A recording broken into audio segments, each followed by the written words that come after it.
बहुत पुरलुत्फ किस्सा है।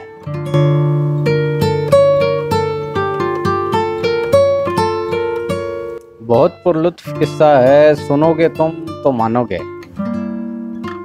बहुत पुरलुत्फ किस्सा है, सुनोगे तुम तो मानोगे कि सुबह शाम जिसके नाम की माला पिरोते हैं, कि सुबह शाम जिसके नाम की माला पिरोते हैं, उसी ने कल दिया पैगाम का अंजाम कुछ ऐसे,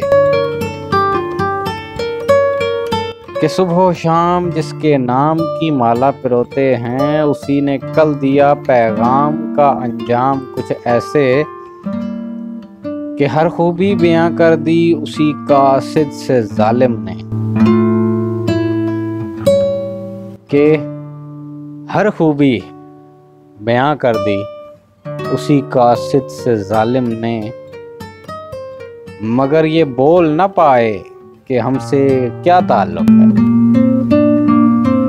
मगर ये बोल न पाए कि हमसे क्या ताल्लुक है। उसी पल थम गई धड़कन दिले नाकाम में अजीज, उसी पल थम गई धड़कन दिले नाकाम में अजीज, के जब कासिद ने पूछा आपके वो कौन है साहब।